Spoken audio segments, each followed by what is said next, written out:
Mr. Silent Channel. Ang guro kong malakas. Kabanata 2961-2979. Kami ay handang sumunod sa Panginoong Diyos hanggang kamatayan at hindi kailanman magsisisi. Sinabi ni Shen Nung Yuming, nasabi ko na noon na mayroong dalawang uri ng mga dayuhang bagay sa larangan ng Ghost Battle Soul, na ang lahat ay binago ng mga kaluluwa ng labanan. Ang isa ay ang kaluluwa ng labanan na nagtataglay ng katawan ng isang bato, halaman, o ibon o hayop, kaya bumubuo ng isang mutated na masamang bagay. Ang isa pa ay isang makapangyarihang natitirang kaluluwa na hindi nawawala at hindi na kailangang umasa sa anumang carrier, ngunit kapag ang isang panlabas na nilalang ay pumasok, maaari nitong sakupin ang katawan. Tanging isang makapangyarihang natitirang kaluluwang multo lamang ang maaaring sumalakay at sakupin ang katawan ng tahimik. Ang 6 na tao na nawala sa iyo at sa aking mga pamilya ay malamang nakinuha ng mga Ghost Battle Souls, mataimtim na sabi ni Shen Nung Yuming. Kahit na si Yang Yiyo ay handa sa pag-iisip, kumikibot pa rin ang kanyang puso nang marinig niya ang resulta ng pagsusuri ni Shen Nung Yuming.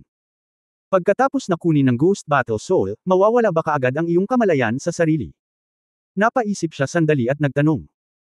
Sinabi ni Shen Nung Yuming, sa teorya, may time buffer, ngunit walang malinaw na regular na oras, dahil ang oras sa pagitan ng taong pumalit at ang taong kinuha ay nawawala ng kamalayan sa sarili ay nakasalalay sa lakas ng kaluluwa at kalooban ng taong kinuha. Sa totoo lang, kapag ang katawan ay sinalakay ng mga multo, sa karamihan ng mga kaso, ito ay isang dead end. Tahimik silang nawala ng walang ingay, at kahit ang mga kasama nila ay hindi ito napansin. Sapat na para ipakita na napakalakas ng mga kaluluwang nakikipaglaban sa mga multo na tumatarget sa 6 sa kanila. Sa kabaligtaran, masasabing medyo mahina ang kaluluwa at lakas ng loob nilang 6. Natatakot ako. Wala na sila. Naikuyom ni Yang Yiyo ang kanyang mga kamao. Siya ay lubhang ayaw. Wala siyang nawalang sinuman sa buong kagubatan ng dugo. Hindi niya inaasahan na mawawala ng tahimik ang 3 tao nang tumuntong siya sa Ghost Battle Soul Field. Para sa kanya, hindi madaling maipan ang background ng pamilyang ito. Ayaw niyang mawala ng isang tao, pati 3 ay mawala ng sabay-sabay. Talagang ayaw niya. Kinagat niya ang kanyang mga ngipin at sinabing, hindi, kailangan kong hanapin sila. Hindi madali para sa bawat isa sa kanila. Kailangan kong hanapin sila. Nag-aalalang sinabi ni Shen Nung Yuming, Kuya Yun, huwag mo nang basta-basta paglalaruan ito.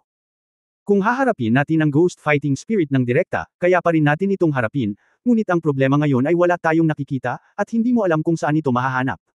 Paano kung makatagpo tayo ng isang makapangyarihang multo? Kuya Yun, basta. Makinig ka sa akin. Kung makasalubong man, masasabi lang na malas silang 6. Nangyari na ang ganitong bagay dati. Ang mga ninuno ng lahat ng henerasyon ay pumasok sa Ghost Fighting Spirit Field at nakatagpo ng mga katulad na sitwasyon. Pumunta sila upang iligtas, ngunit sa huli, pinatay ng mga taong sinapian ang kanilang mga kapwa-alagad. Dapat mong malaman na kapag sinapian ka ng multo, mawawalan ka ng kamalayan sa sarili at tuluyang magiging multo. Sa oras na iyon, hindi mo makikilala ang iyong mga kamag-anak. At saka, kapag na-invade ka ng multo, wala pang kaso na na-rescue. Makinig ka sa akin, huwag makipagsapalaran. Sa oras na ito, dumating din ang mga ninuno ni Shenmo at Xiong Yutian. Pareho silang pulang mata. Ang nawawalang Shi Gandang ay ang orihinal na kapatid ng Shenmo Patriarch. Siya ang pangatlong master ng palasyo ng Shenmo Patriarch daw pala sa Eternal God Realm. Masasabing kapatid din siya. Ang dalawa pa, sina Chuantian Monkey at Chanhei, ay nasa ilalim ni Xiong Yutian. Sila ang pangalawa at pangatlong kapatid ni Xiong Yutian, at sila ay nasa parehong sitwasyon ng Shenmo Patriarch. Narinig din ng dalawa ang sinabi ni Lei Shen Nung Yuming kay Yang Yiyo, at natural na naunawaan ang dahilan at panganib. God, please stay. Pupunta kami ni Matandang Xiong. Si Shi Gandang ay kapatid ko at kamag-anak ko. Gaya ng sinabi mo, kahit mamatay siya, gusto kong makita ang katawan niya. Kung hindi ako makakabalik, nasa kamay ng Diyos ang asawa ko. Sabi ng Shenmo Patriarch sa mababang tono. Oo, Diyos, matagal na akong sinusundan ni Chanhei at Chuantian. Magkalapit kaming magkapatid. Pupunta ako para hanapin sila kahit anong mangyari. Diyos, ikaw ang Panginoon ng aming Yunmen Divine Realm. Hindi ka dapat makipagsapalaran. Hindi ka makakapunta. Ako at ang matanda na si Shenmo ay pupunta. Kung hindi kami makakabalik, mangyaring tulungan mo akong alagaan ang batang babae na iyon at hindi siya naging mas malapit sa iyo. Ako, Matandang Xiong, huwag kang mag-alala. Nagsalita din si Xiong Yutian. Nakinig si Yang Yiyo sa 2 tao at pinaikit ang kanyang mga mata at sinabi sa malalim na boses, tapos ka na ba? Tapos na. Ito ay, tapos na. Sina Xiong Yutian at Old Ancestor Shenmo ay parehong natigilan. Maririnig na mali ang tono ni Yang Yiyo. To be honest, nirerespeto talaga nila si Yang. Tumahimik ka kapag tapos ka na. Ang tono ni Yang Yiyo ay hindi pala kaibigan at siya ay umungal ng mas malakas. Ang huling 2 tao ay lumiit ang kanilang mga leeg. Kahit na medyo natakot ang iba, matagal na nilang sinusundan si Yang at medyo alam nila ang ugali nito. Alam nilang lahat na hindi madaling magalit si Yang. Kapag seryoso siya at mahigpit, talagang nakakatakot siya at lahat ay natatakot. Walang naglakas loob na magsalita. Tinitigan ni Yang Yian ang matandang ninuno ni Shenmo at Xiong Yutian at sinabing, mula sa araw na inilabas kita sa Eternal God Realm, mula sa sandaling itinuring mo ako bilang iyong Panginoon at sinamba ako bilang iyong Panginoon, ako ang iyong Panginoon, at ang Panginoon din ni Shi Gandang, Chanhe at Xuantian Monkey. Ako ang Panginoon na gumagawa ng desisyon. Sila ay mga kapatid at kamag-anak mo. Nang sabihin niya ito, inilibot ni Yang Yian ang kanyang mga mata sa lahat at dahan-daang sinabi, kahit na sinundan mo ako, Yang Yian, nang walang pag-aalinlangan, sinasabi ko sa iyo ngayon na hindi kita kailanman itinuring na mga alipin sa aking puso. Itinuturing ko ang bawat isa sa iyo bilang isang kapatid. Kung sumunod ka sa akin, responsibilidad kong maging responsable para sa iyo. Kung pupunta tayo dito na may 19 na tao, babalik tayo kasama ang 19 na tao, kahit na ma-accident, babawiin ko ang iyong mga katawan pagbalik ko. Kahit walang katawan, ilalagay kita ng libingan. Hindi ako susuko kahit kanino. Malakas at matatag ang bawat salita ni Yang Yian. Nang marinig ng matandang ninuno ni Shenmo at Xiong Yutian ang mga salitang ito, namula ang mga mata ng lahat.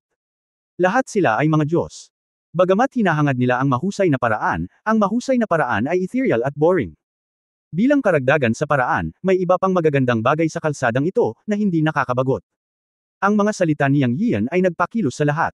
Lahat sila ay mga Diyos na may laman at dugo at kaluluwa. Sino ang talagang walang awa, hindi matuwid, walang awa, at walang pagnanasa, at makakalimutan ang tungkol sa mga emosyon? Imposible naman. Lalo na para sa mga demonyo, ang kanilang panloob na emosyon ay minsan ay mas malakas kaysa sa mga tao. Handa kaming sumunod sa Diyos hanggang kamatayan, at hinding-hindi magsisisi. Lumipad man ang aming mga kaluluwa, hindi kami magsisisi. Ang matandang ninuno ni Shenmo ang lumuhod at nagsalita ng malakas na may pulang mata. Sa sandaling ito, hindi siya nambobola at nagpapakita ng kanyang katapatan, ngunit malinaw na naramdaman niya na ang bawat salita ni Yang Yiu ay taos-puso at naantig. Handa kaming sumunod sa Diyos hanggang kamatayan, at hinding-hindi ito pinagsisisihan. Pagkatapos Xiong Yutian, Xuantong, Duan Xingang, at iba pa ay sumigaw ng mas malakas at mas malakas. Para sa kanila, bukod sa paghahangad ng mahusay na paraan, bakit ayaw nila ng ibang mga kulay? Dahan-daang sinabi ni Yang Yiu, bumangon ka, hindi ngayon ang oras para maging sentimental. Kabanata 2962 Pagtugis. Inspirado si Yang Yiu at hindi sinabi na bibili siya ng puso ng mga tao sa oras na ito. Siyempre, hindi niya ito kailangan. Hindi niya inaasahan ang ganoong kalaking reaksyon ng lahat. Pagkatapos niyang magsalita, diretso niyang sinabi, ang lugar na ito ay hindi katulad ng Blood Forest. Maghintay kayong lahat dito. Pupunta kami ni Xiong Huan para tingnan. Anyway, dapat nating makita ang taong buhay o ang bangkay na patay. May plano kami ni Xiong Huan na harapin ito. Diyos! Ang matandang ninuno ni Shenmo ay balisa. Pinutol siya ni Yang Yiu at direktang sinabi na ayos na. Nang makita ng iba ang desisyon ni Yang Yiu, hindi sila nang ahas na pabulaanan ito. Ngunit bawat isa sa kanila ay nakaramdam ng init sa kanilang mga puso. Sinong Panginoon ang magsasapanganib para sa kanyang mga nasasakupan? Napakakaunti. Ngunit si Yang Yiu ay isa sa kanila. Kuya Yun, ikaw. Sa sandaling ito, nagulat si Shen Nung Yuming. Seryoso si Yang Yiu at talagang gustong makipagsapalaran. Kuya Yuming, nakapagdesisyon na ako. Hindi na kailangang sabihin pa. Ipaubaya ko na sa iyo dito. Sabi ni Yang Yiu. Si Shen Nung Yuming ay nagngangalit ang kanyang mga ngipin at sinabi, kung gayon, sasama ako sa iyo. Handang makipagsapalaran si Yang Yiu para sa kanyang mga tauhan. Kung hindi siya pumunta, siguradong may mga opinyon ang mga katribo. Bagamat alam niyang walang saysay na hanapin ang mga ito, hindi sigurado kung mahahanap niya ang mga ito o hindi, at kahit na matagpuan niya sila, kailangan niyang makipagsapalaran, ngunit pagkatapos gawin ito ni Yang Yiu, wala siyang pagpipilian. Dahil dito, labis na nanlumo si Shen Nung Yuming. Umiling si Yang Yiu at sinabing, Brother Yuming, you still have to stay. Ikaw lang ang nakapunta dito, kaya dapat mas marami kang alam. Isasama ko ang mga tao. Huwag kang mag-alala, mahahanap ko tayong tatlo sa Cloud Gate Divine Realm. Siguradong hindi ko pababayaan ang Shen Nung clan mo. Kung talagang nag-aalala ka, maaari kang magpadala ng isang tao na sumama sa akin. Bilang karagdagan, hihintayin mo kaming muli ng 10 araw. Kung hindi tayo babalik sa loob ng 10 araw, gagawa ka ng paraan para makalabas, at pagkatapos ay magkikita tayo sa labas. Nang marinig ang sinabi ni Yang Yiu, tumanggaw si Shen Nung Yuming at sinabing, mabuti yan, kung hindi ay magpapadala ako ng 2 pang tao upang sumama sa iyo. Hindi, mas kaunti ang mga tao, mas mabuti. Sapat na ang isa. Tinanggihan ni Yang Yiu ang panukalan ni Shen Nung Yuming. Sige, tumanggaw si Shen Nung Yuming, at pagkatapos ay sinabi sa isang matandang lalaki, Junior Brother Yufeng, sundan mo si Yang Shuzhen. Oo kuya. Isang payat na matandang lalaki ang lumabas mula sa Shenlong clan at lumapit kay Yang Yiu para batiin siya, ngunit siya ang uri ng tao na hindi gaanong nagsasalita. Pagkatapos ay umalis na tayo, tumango si Yang Yiu kay Xuantong at hiniling sa kanya na pamunuan ang koponan. Pagkatapos ay tumalikod si Yang Yiu at umalis kasama sina Xiong Huan at Shenlong Yufeng ng Shenlong clan. Pinili ni Yang Yiu na dalhin si Xiong Huan dahil ang talento ng bloodline ni Xiong Huan ay maaaring gumanap ng isang natatanging papel dito, at marahil ay maaari niya itong tulungan. Tungkol naman kay Shenlong Yufeng, isang miyembro ng Shenlong clan, alam niya talaga na ito ay produkto lamang ng takot ni Shenlong Yuming na mawala ng mukha at hindi makapagpaliwanag sa kanyang mga miyembro ng clan. Siyempre, hindi siya sigurado kung mahahanap niya si Shigandang at ang tatlo pa, ngunit bilang kanilang Panginoon, kailangan niyang gawin iyon at may obligasyon siyang gawin iyon. Kailangang hanapin sila para sigurado. Kung sinabi niyang makikita niyang buhay ang tao o patay ang katawan, kailangan niyang gawin ito. Wanwan, may nararamdaman ka bang espesyal? Binawi ni Yang Yian sina Xiong Huan at Shenlong Yufeng saglit at huminto para tanungin si Xiong Huan. Nag-isip sandali si Xiong Huan at sinabing, walang pakiramdam. Si Yang Yian ay walang gaanong pag-asa. Nagtanong lang siya ng ganyan. Kung may kakaiba, mapapansin sana ito ni Xiong Huan nang mawala si Shigandang at ang dalawa pa. Okay, mula ngayon, dapat mong maramdamang mabuti ang mga pagbabago sa iyong paligid. Sabihin mo sa akin kung may kakaiba. Kailangan natin silang mahanap. Sabi ni Yang Yian habang naglalakad. Well, alam ko. Naging seryoso rin si Xiong Huan. Naglabas siya ng malabong kulay dugong halo at sinubukang maghanap ng mga pahiwatig. Nagkaroon ng kahihiyan na walang nakakaalam noong nawala si Shigandang at ang dalawa pa sa bahaging iyon ng paglalakbay. Ngayon ay isang bagay na lamang ng kapalaran upang bumalik sa orihinal na ruta. Pinagmamasdan ni Yang Yian at Shenlong Yufeng ang kapaligiran sa kalsada habang naglalakad upang tingnan kung may mahahanap sila. Sa maraming lugar sa mundo ng mga Diyos, hindi magagamit ang divine sense, kaya napakahirap para sa kanila na makahanap ng mga tao. Kung walang espesyal, wala itong pinagkaiba sa paghahanap ng karayom sa isang dayami. Sa kabutihang palad, hindi nagtagal ay may nakita si Xiong Huan. Kuya yun, parang nakahinga ako ng maluwag. Matapos maglakad ng halos ilang minuto, narinig ang boses ni Xiong Huan. Nagmamadaling nagtanong si Yang Yian, anong uri ng hininga? Sa direksyong iyon. Matutunton ba ito? Tatlong tanong niya sa isang hininga. Itinuro ni Xiong Huan ang isang palumpong sa kanyang paningin at sinabing, nandoon. Ang hiningang ito ay nagbibigay sa akin ng isang napaka-espesyal na pakiramdam. Paano ito sasabihin? Saglit na nag-isip si Xiong Huan at sinabing, napakalamig sa pakiramdam. Bagamat napakahina, nararamdaman ko pa rin ito. At nararamdaman ko ang halo-halong hininga ni Uncle Chanhei at Uncle Xuantian. Dapat mahanap ko sila. Si Chanhei at Xuantianhao ay magkapatid ng ama ni Xiong Huan na si Xiong Yutian. Si Xiong Huan ay natural na pamilyar sa kanilang hininga. Natuwa si Yang Yian at sinabing, kaya bilisan mo at pangunahan mo ang daan para mahanap ito. Okay. Tumango si Xiong Huan. Si Yang Yiu ay nababalisa din. Talagang may pag-asa pa rin siya na mahahanap niya sina Shigandang at Tianhe sa lalong madaling panahon, kahit na sinapian sila ng mga makamulto na fighting spirit, magtatagal ito. Pagkatapos ng lahat, hindi sila ordinaryong mga Diyos, ngunit lahat sila ay mga nilalang sa antas ng mga panuntunan ng langit na Dao, at hindi marami sa antas na ito sa buong God Realm. Ang posibilidad ng paglilinang sa antas ng Heavenly Dao Rules ay medyo mahirap, at sa pagkakataong ito, lahat sila ay uminom ng Shirapil at ang kanilang mga antas ng cultivation ay napabuti. Kahit papaano. Malakas ang mga makamulto na lumalaban na espiritu, kakailanganin ng oras upang angkinin sila, tama ba? Kung sila ay natagpuan ng mas maaga, maaari silang mailigtas.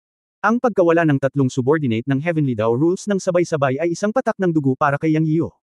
Ang kanyang Yunmen God Realm ay kailangang umasa sa grupong ito ng mga tao. Pagkatapos, sa ilalim ng paghahanap ni Xiong Huan, pumasok si Yang Yiu at ang dalawa pa sa isang kagubatan. Habang naghahanap sila sa daan, nakita ni Yang Yiu ang ilang nasirang palumpong. Alam niya na dapat na natagpuan ni Xiong Huan ang tama. Hindi lang alam kung saan sila pupunta pagkatapos salakayin ng mga multo. Sa palagay ko ay tiyak na makakahanap siya ng isang lugar upang ganap na sakupin ang kanilang mga katawan. Nag-shuttle silang tatlo sa mga palumpong, at pumunta si Yang Yiu sa lahat ng paraan. Sa ilalim ng operasyon ng kanyang banal na kapangyarihan, sinunog niya ang isang kalsada at binilisan ang kanyang lakad. Pagkaraan ng mga 2 o 300 milya, silang tatlo ay naglakad palabas ng mga palumpong. Sa sandaling ito, dumating sila sa isang pader ng bundok, at isang madilim na kuweba ang lumitaw sa kanilang paningin. Mukhang nasa kuwebang ito si Kuya Yun, at nawala ang hininga dito. Sabi ni Xiong Huan. Pumasok na tayo, sabi ni Yang Yiu. Yang Shenzhen, huwag magmadali, nararamdaman ko ang hininga ng panganib. Sabi ni Shenlong Yufeng. Pumunta siya rito sa utos ng kanyang nakatatandang kapatid na si Shenlong Yuming, ngunit alam din niyang walang kabuluhan ang paghahanap ni Yang Yiu sa ilang tao. Hindi mailigtas ang sinumang sinalakay ng ghost fighting spirit. Sa pagtingin sa kuwebang ito, ang hininga ay masyadong malamig, at nakaramdam siya ng labis na pagkabalisa. Sumulyap si Yang Yiyu kay Shenlong Yufeng at ngumuso, kung natatakot ka, maghintay ka lang sa labas, Wanwan, pumasok tayo. Kabanata 2963, Soul Intention. Hindi pinansin ni Yang Yiyu si Shenlong Yufeng at direktang dinala si Xiong Huan sa madilim na kuweba. Nakikita niya na si Shenlong Yufeng ay mas mababa kaysa kay Shenlong Yuming. Makapasok man siya o hindi, pupunta pa rin siya. Ngayong nahanap na niya ang lugar, bakit siya outrage? Paano ang tungkol sa panganib? Simula nang tumuntong sila sa mundo ng mga Diyos, delikado na. May nararamdaman ba si Wanwan? Tanong ni Yang Yiyu kay Xiong Huan habang naglalakad siya sa madilim na kuweba. Kuya yun, wala akong nararamdaman. Matapat na sagot ni Xiong Huan. Tinapik ni Yang Yiyu ang kanyang balikat at sinabing, ayos lang, sundan mo lang ako ng malapitan. Ngayong nahanap na natin ang lugar na ito, papasok tayo at tingnan. Ipaubaya sa akin ang susunod na tanong. Naririnig niya na medyo sinisisi pa rin ni Xiong Huan ang sarili. Well, okay. Malumanay na sagot ni Xiong Huan, sinundan ng malapitan si Yang Yiyu. Napakalaki ng buong kuweba. Bagamat napakadilim, sina Yang Yiyu at Xiong Huan ay mga Diyos na may mataas na antas, at nakikita pa rin nila ang kanilang nakikita. Sa mga mata ni Yang Yian, ang kuwebang ito ay humigit kumulang ilang dosenang talampakan ang taas at ilang dosenang talampakan ang lapad, at dumiretso ito sa kailaliman ng bundok. Walang nakakaalam kung gaano ito kalalim. Ang hangin ay napuno ng parehong madugong amoy tulad ng sa labas ng mundo, ngunit ito ay mas malakas. Matapos maglakad ng daan-daang metro ang dalawa, huminto si Yang Yian at kumunat ang noo. Anong problema ni Kuya yun? Tanong ni Xiong Huan sa likod niya. Tumabi si Yang Yian at sinabing, tumingin ka sa unahan. Tumingin si Xiong Huan sa direksyon ng daliri ni Yang Yian, ngunit natagpuan na ang isang batong pader na daan-daang talampakan ng taas at lapad ay lumitaw sa kanyang harapan, ngunit sa dingding na ito ay may mga kuweba na masikip, at ang bawat kuweba ay tumingin sa parehong laki, mga 3 metro ang lapad. Ito, natigilan din si Xiong Huan.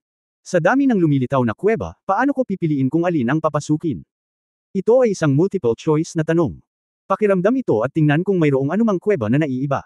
Hiniling ni Yang Yian kay Xiong Huan na subukan. Well, susubukan ko, tumanggo si Xiong Huan at naglakad pasulong. Matapos ipikit ang kanyang mga mata, isang mahinang liwanag ng dugo ang lumabas sa kanyang katawan, at na-activate niya ang kanyang kapangyarihan sa dugo.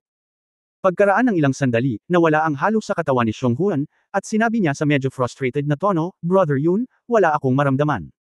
Inasahan ni Yang Yian ang resultang ito para kay Xiong Huan, kaya hindi siya nabigo. Sinabi ni Xiong Huan na hindi niya maramdaman ang hininga nang dumating siya sa pasukan ng kuweba, at normal na narito. Xiao Xiao. Ipinahiwatig na okay lang, at sinabi ni Yang Yian, tingnan mo ako sa susunod, ngunit kailangan mo akong protektahan dito, at huwag hayaang may makalapit sa akin. Kaya mo ba? Medyo kinabahan si Xiong Huan nang marinig niya itong sinabi ni Yang Yian, ngunit seryoso pa rin siyang tumanggo at sinabing, kaya ko. Sige, lalabas na ako sa katawan ko para tingnan ang mga kuweba na ito, kailangan mo lang protektahan ang katawan ko, sa totoo lang, hindi mo kailangang kabahan, wala masyadong tao dito, kung may mangyari babalik ako sa lalong madaling panahon. Naka-cross-legged si Yang Yian habang nagsasalita. Susunod, susubukan niya ang kanyang kaluluwa sa kanyang katawan. Siyempre, ang kaluluwa sa labas ng katawan ngayon ay isang ganap na naiibang konsepto mula sa panahon ng paglilinang. Sa panahon ng paglilinang, ang kaluluwa ay umalis sa katawan at gumala, ngunit maaari lamang itong gumala ng ilang sandali. Ang kaluluwa ay napakarupok, at ang pag-alagala ay hindi maaaring masyadong malayo sa pisikal na katawan, at hindi rin ito maaaring lumampas sa masyadong mahaba. Ngunit ngayon ito ay ang antas ng paglilinang, lalo na siyang ay nakapasok na sa mataas na antas ng banal na antas. Ang kanyang kaluluwa ay nilinang din, at pagkatapos na pinuhin ang enerhiya ng Hedgehog Tree Soul sa pagkakataong ito ay sumailalim sa isang pagbabago. Ngayon ang kaluluwa ay wala na sa katawan, ngunit maaari itong lumaban.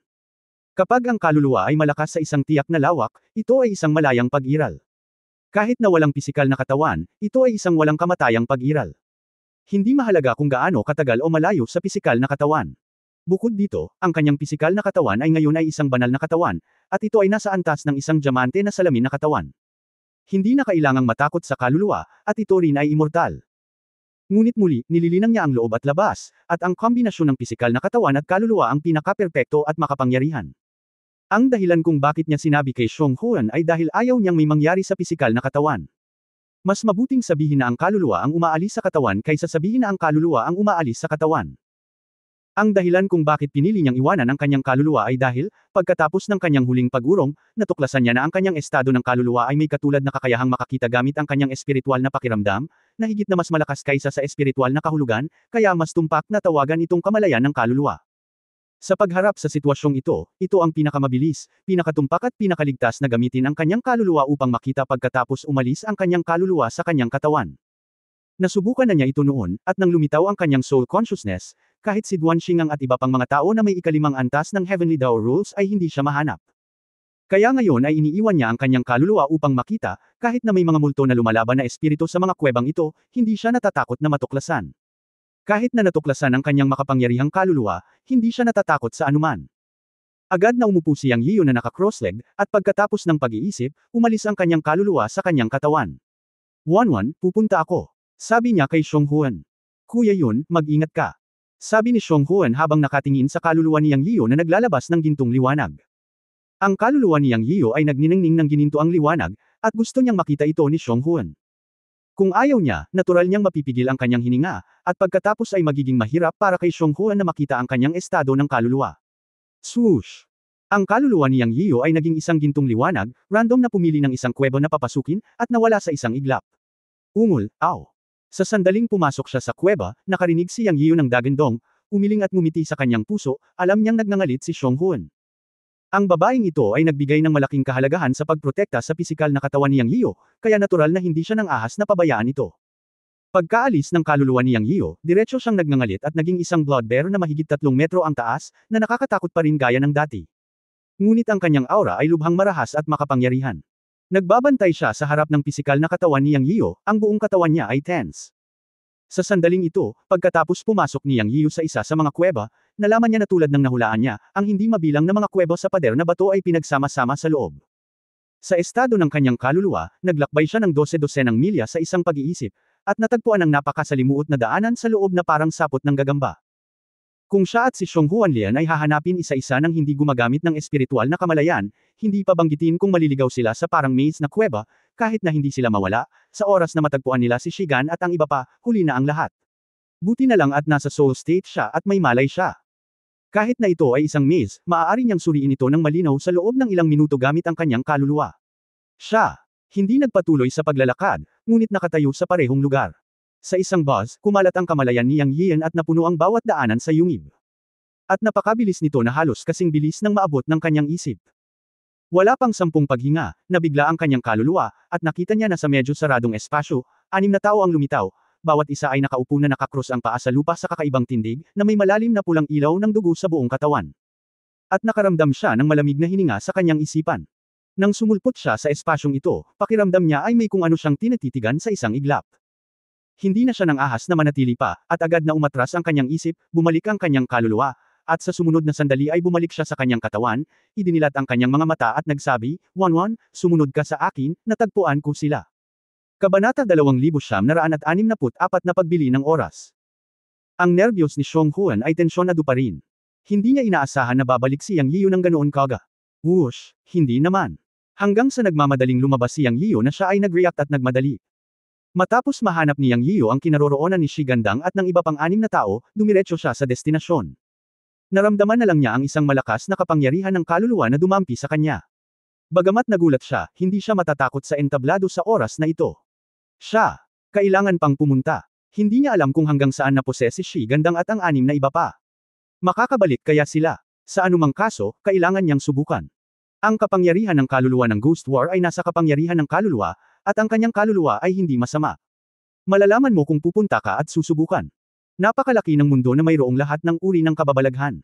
Gusto rin niyang makita kung ano ang magiging hitsura ng mga bagong nilalang na lumilitaw pagkatapos ng mga natitirang kaluluwa ng Shira at mga sinaunang Diyos na mandirigma. Sa katunayan, mayroong isang sitwasyon na pinipigilan ni Yang Yiyo sa kanyang puso at kinokontrol ito. Ngunit sa kaibuturan ng kanyang puso, matagal na niyang sabik na malaman ito. Ang sitwasyong ito ay walang iba. Nagsimula ito nang marinig niya ang 3 salitang, Shira Clan, sa unang pagkakataon pagkatapos niyang makapasok dito. Ayon kina Xuantong at Shen Nongyuming, ang angka ng Shira ay hindi kabilang sa 3 kaharian ng mga nilalang, ngunit kabilang sa ika-4 na kaharian sa labas ng 3 kaharian na sumalakay sa banal na mundo. At ang ika-4 na kaharian ay ang daigdig ng daigdig. Sa tuwing nakakarinig siya ng anumang salita na may kaugnayan sa Netherworld, ito ay magdudulot ng malaking pagbabago sa kanyang puso. Bakit? Dahil sa pinakamalaking obsession sa kanyang puso si Liu Lingling. Matapos masira ang sarili ni Liu Lingling, sinabi ng matanda na mayroong Netherworld sa mundong ito, at ang kaluluwa ay bumalik sa Netherworld pagkatapos ng kamatayan. Hanggat mayroon kang isang malakas na paglilinang balang araw, magagawa mong makapasok sa Netherworld at mahanap siya pabalik. Ayon sa mga salita ng matanda, kahit na ikaw ay isang magsasaka, hanggat hindi mo pa nalilinang ang iyong primordial spirit, kahit na sirain mo ang sarili, ang iyong kaluluwa ay mananatili pa rin at papasok sa Netherworld. Sa oras na iyon, si Liu Linling ay halos isang maliit na gininto ang elixir, kaya natural siyang papasok sa Netherworld. Pagdating sa mundo ng mga engkanto at sa banal na mundo, nagtanong siya sa maraming tao at maraming mga tao ang nagsabi na mayroong isang Netherworld, na talagang nangyayari. Sa tingin niya, ang pahayag ni Rabbit Lord ang pinaka-maaasahan. Ayon kay Rabbit Lord, may Netherworld talaga. Matapos maabot ang antas ng paglilinang, mabubuksan ng siyam na dakilang makalangit na Panginoon ng 6 na reinkarnasyon at makapasok sa Netherworld. Natugunan na niya ang kondisyong ito, ngunit ang problema ay pagkatapos niyang bumalik mula sa Eternal God Realm, umalis si Lord Rabbit, kaya hindi niya alam kung ano ang 6 paths of reincarnation. Nasaan ito? Paano ito buksan, at iba pa. Kaya isinantibi muna niya ang bagay na ito. Ngunit ang teorya ng Netherworld ay palaging umiral. Ngunit hindi pa talaga nakipag-ugnayan si Yang Yiu sa Netherworld. Puro sabi-sabi lang. At sa pagkakataong ito nang pumasok siya sa God's Domain, hindi niya inaasahan na may Shire clan sa God's Domain na pinaghihinalaang nagmula sa Netherworld, ngunit ito ay isang lahi na sumalakay sa God Realm matagal na ang nakalipas. Ito ay maaaring ituring bilang isang malapit na pakikipag-ugnayan sa Netherworld. Kaya interesado siya sa angkan ng Shire. Bagamat hindi niya sinasabi, lagi niyang iniisip iyon sa kanyang puso. Matapos malaman na may mga natira sa angkan ng Shire sa Ghostly Battle Soul Field, naisip na lang niya kung makakahuli ba siya ng isa para pag-aralan ito. Dahil ang angkan ng Shire ay pinaghihinalaang mula sa Netherworld, maaari na lamang niyang malaman ang tungkol dito, para makapaghanda para sa hinaharap na paghahanap kay Liu Linling.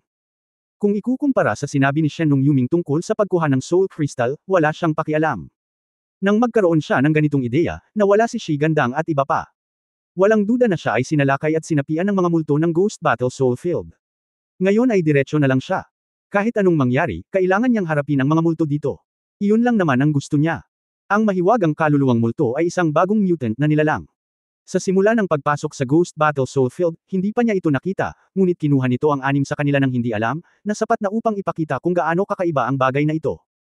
Ayon kay Shen Nung Yuming, maaaring hindi ito matagpuan maliban kung ito ay makaharap ng direkta. Sa kabutihang palad, hindi siya naniniwala sa kasamaan, at may mga nasasakupan na may mga talento sa dugo tulad ni Xiong Huan sa paligid niya. Bilang karagdagan, ang kanyang malakas na kaluluwa sa labas ng katawan at ang kaluluwa na isip talagang natagpuan ito. Si Yang Yiu ay sumugod sa target ng kuweba, at mayroong hindi maipaliwanag na pananabik sa kanyang puso. Ang kapangyarihan at pagiging espesyal ng kanyang pag-iisip ng kaluluwa ay may papel dito. Halos napabuntong hininga, hinanap niya ang maliliit na kuweba, o tinakpan ang mga ito, at pagkatapos ay natagpuan niya si Shi Gandang at ang 6 na tao. Lahat sila ay nasa isang lugar ng bundok. Ngunit hindi alam ni Yang Yiu kung silang 6 ay sinapian ng nalalabing kaluluwa ng multo. Kaya kailangan nilang magmadali, kaya tinawag nila si Xiong Huan at sumugod sa kuweba. Ang mukha ni Xiong Huan ay mabangis sa kanyang galit, ngunit siya ay nasa pinakamahusay na estado para sa pakikipaglaban. Si Yang Yiu ay napakabilis, ngunit si Xiong Huan ay sinusundan siya ng mahabang panahon. Makalipas ang mga 3 minuto, nagpakita si Yang Yiu sa espasyo na nakita ng kanyang kaluluwa noon. Shi Gandang, Xuan Tianhao, Shanhei. Sigaw ni Yang Yiu at naglakad papunta sa kanila. Ang espasyo ng bundok na ito ay wala pang 100 metro kwadrado, at walang ibang buhay na nilalang ang nakita. Naroon lamang sina Shi Gandang, Xuan Tianhao, Shanhei at 3 miyembro ng Shen Nung clan. Katulad pa rin ng nakita niya kanina ang 6 na nakatayong nakatalikod sa kakaibang paraan. Sa Dagandong, sabay-sabay na nagmulat ng mata ang 6. Gayunpaman, nagbago ang lahat ng kanilang mga mata, at hindi sila normal na kulay.